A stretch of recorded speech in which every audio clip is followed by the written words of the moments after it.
Hi అండి. Hi, నమస్తే. Artist గా చిరంజీవి గారి అభిమానిగా, రామ్ చరణ్ గారి అభిమానిగా ఇప్పుడు ట్విన్స్ అంటున్నారు. ఉపాసన గారికి ఎలా అనిపిస్తుంది?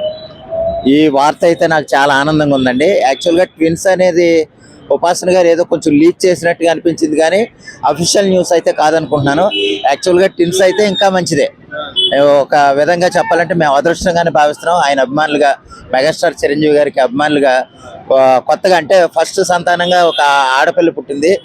అయితే రెండో సంతానంగా ఒక వేదిక, అది సినిమా వేదిక మొత్తం మీద ఏదో సందర్భంలో ఒరే ఈసారి అయినా సరే ఒక మగపిల్లోడిని కనరా, ఎందుకంటే ఇంటి నిండా ఆడపిల్లలే ఉన్నారు, నేను ఆడుకుంటే మగపిల్లడితో కూడా ఆడుకున్నట్టు నాకు ఉండాలి కదా అన్న ఉద్దేశంతో అది చాలా సరదాగా చాలా ఫన్నీగా చెప్పారు చిరంజీవి గారు. ఒక 6 నెలలు అవుతుందేమోనండి ఈ న్యూస్.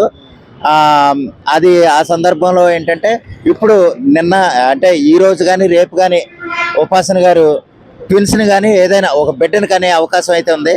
అది ఖచ్చితంగా వారసుడే అయి ఉంటాడనేది మేము నమ్ముతున్నాం గట్టిగాను. అది సెలబ్రేషన్స్ అయితే ఇంకా హై లెవెల్ అండి. ఇంకా ఆయన అంటే చిరంజీవి గారి ఇంట్లో ఏది చేసినా సరే ఇంకా హై వోల్టేజ్లు ఉంటాయి, హై లెవెల్లో ఉంటాయి. అది మనందరికీ తెలుసు. ఎందుకంటే మొట్టమొదట రామ్ చరణ్ గారి వివాహం కూడా ఇండస్ట్రీలో ఎవరో చేయనంత గొప్పగా చేశారు.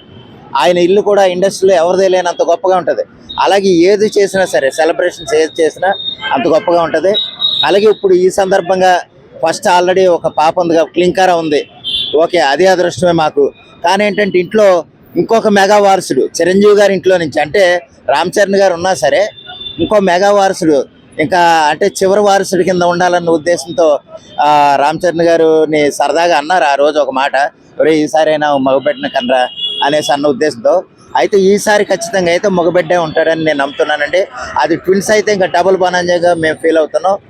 అదే ఆ విషయంలో అయితే రామ్ చరణ్ గారు అదృష్టవంతులే, చిరంజీవి గారు అదృష్టవంతులే, ఆయన అభిమానులుగా మేము కూడా అదృష్టవంతులుగానే మేము భావిస్తున్నాం.